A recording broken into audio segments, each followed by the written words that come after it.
এই যে নতুন জেনারেশন তারা কিন্তু আসলে ইতিহাস সচেতন। আমি সায়ন্ত ভাইকে এই প্রশ্নটি করতে চাই যে তিনি বললেন যে বিএনপি এসে ক্রেডিট নেবে, তারা এসে এই সংস্কারগুলো করবে। আমি যদি ভাই বলি 1990 সালে একটা গণঅভ্যুত্থান হয়েছিল না, সেই গণঅভ্যুত্থানে সবগুলো রাজনৈতিক দল যখন এরশাদ পতন হয় তারা সবাই একটা জায়গায় জড়িত হয়েছিল না যে এই স্বৈরাচার বিরোধী আন্দোলন আমরা একসাথে করেছি, সামনের যে বাংলাদেশটা আমরা নতুন করে বিনির্মাণ করব, তারা সবাই একমত হয়ে কিছু সংস্কার বিষয়ে একমত হয়ে তারা একটা 3 দলীয় রূপরেখা করেছিল না ভাই।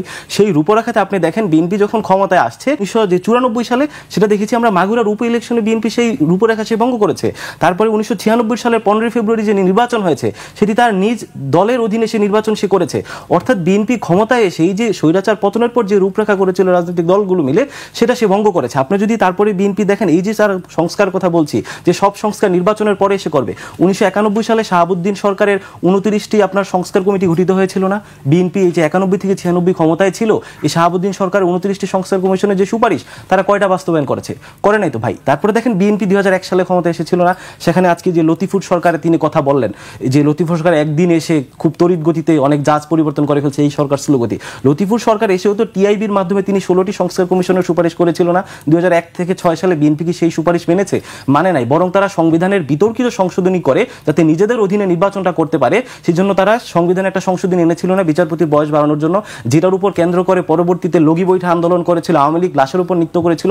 তাহলে আপনি যদি এই আমি যেটা বলছি যে আওয়ামী লীগ যেখানে ভুলটা করেছে এই জেনারেশনটাকে বুঝতে, বিএনপি ঠিক ওই ভুলটা করতেছে। তারা মনে করছে যে এই জেনারেশন আসলে রাজনীতি বুঝে না, এই জেনারেশন তাদের যে অতীত, বিএনপির যে অতীত, আওয়ামী লীগের অতীত, এগুলো হুবহু জানে। এখন যেটা হচ্ছে বিএনপি এই জেনারেশনটাকে তারা চাচ্ছে সেই 1991 সালে ফিরে যেতে, তারা এই জেনারেশনটাকে সেই 2001 সালে ফিরে নিয়ে যেতে চাচ্ছে। তারা 31 দফার কথা বলছে, 31 দফা তৈরি হয়েছে 2023 সালে, আপনার একটা গণঅভ্যুত্থান হয়ে গেছে 2024 সালে, আপনি আবার সেই 23 সালে ফিরে যেতে চাচ্ছেন।